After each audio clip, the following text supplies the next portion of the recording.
কেবল এক যুগ টাকা পাঠানোর সংজ্ঞায় এ সময়ে পাল্টে গেছে। সহজ, নিরাপদ ও সময় সাশ্রয়ী ডিজিটাল ট্রানজ্যাকশনের কারণে টাকা লেনদেনের সমার্থক শব্দ হয়ে গেছে এখন বিকাশ করা। লোকে যখন বলে বিকাশ করেন তখন সবাই বুঝে নেয় তিনি কি বলছেন। এমনকি যারা নগদের সেবা ব্যবহার করেন তারাও বলেন নগদে বিকাশ করেন। গত এক যুগে এমনই অভূতপূর্ব গতিতে এগিয়ে গেছে মোবাইল ফোন কেন্দ্রিক আর্থিক সেবাদানকারী প্রতিষ্ঠান বিকাশ। শুধু বিপদে আপদে টাকা দেয়া নেওয়া নয়, পণ্যের মূল্য পরিশোধ, সেবার বিল দেওয়া, রেমিটেন্স আনয়ন, মোবাইল রিচার্জ, স্কুল কলেজের বেতন, ক্রেডিট কার্ডের বিল পরিশোধ, ব্যাংক অ্যাকাউন্ট থেকে টাকা আনা নেয়া, ঋণ সুবিধা, ইন্স্যুরেন্সের প্রিমিয়াম পরিশোধ সহ মানব জীবনের অধিকাংশ আর্থিক কর্মকাণ্ডেই জড়িয়ে গেছে বিকাশ। অর্জন করেছে গণমানুষের ব্যাপক আস্থা, হয়ে উঠেছে আর্থিক অন্তর্ভুক্তির সবচেয়ে বড় উদাহরণ।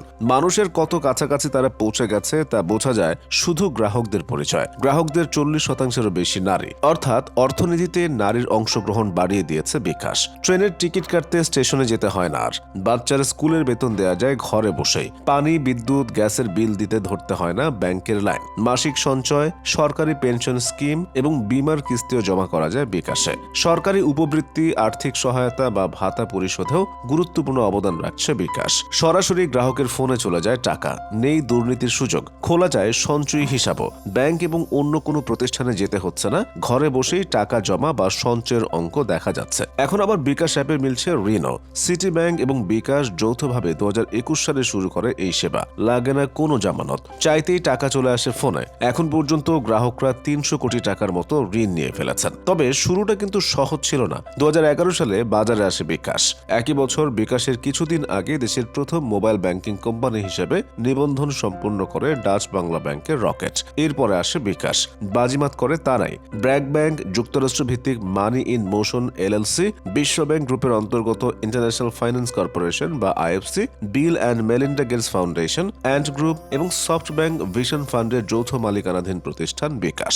শুরুতে সেবা ছিল শুধু টাকা পাঠানো বা তোলার। ধীরে ধীরে আসে বিল পরিশোধের সুযোগ, তারপর একে একে অন্যান্য সুযোগ সুবিধা। এখন গ্রামেও পণ্যের দাম পরিশোধ করা যায় বিকাশ দিয়ে। মানুষের আস্থা পেতে চালাতে হয়েছে ব্যাপক প্রচারণা। এই প্রচেষ্টায় সহায়তা করেছে উদ্ভাবনী সব বিজ্ঞাপন। শিক্ষিত ছেলে বিকাশ নেই, একটি বিজ্ঞাপনে এক নারীর বিস্ময় ভরা এই কণ্ঠ এখনো ভুলেনি মানুষ। গত এক যুগে নগদ, উপায় সহ আসে আরো বেশ কিছু প্রতিষ্ঠান বাজারে আসে, কিন্তু বিকাশকে টলানো যায়নি। বর্তমানে সারা দেশে বিকাশের গ্রাহক সংখ্যা 7 কোটিরও বেশি। টাকা তোলা আর জমা দেওয়ার জন্য দেশের আনাচে কানাচে রয়েছে 3,30,000 এজেন্ট, 5.5 লাখ মার্চেন্ট যুক্ত এর সঙ্গে।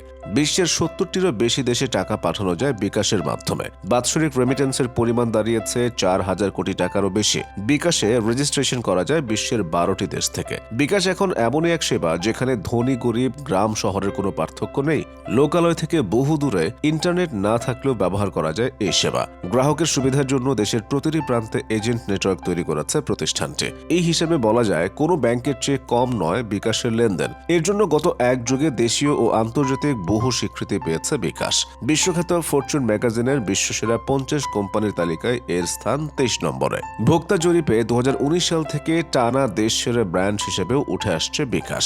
এমন আরো বহু পুরস্কার এবং স্বীকৃতি আছে তাদের। তবে সার্ভিস সন্তোষজনক হলেও শুরু থেকেই অতিরিক্ত সার্ভিস চার্জ নেওয়ার অভিযোগ রয়েছে বিকাশের বিরুদ্ধে। গত এক যুগে তরতর করে এগিয়ে যাওয়া প্রতিষ্ঠানটি খরচ কমানোর প্রসঙ্গ সামনে এলেই কুলুপচে বসে।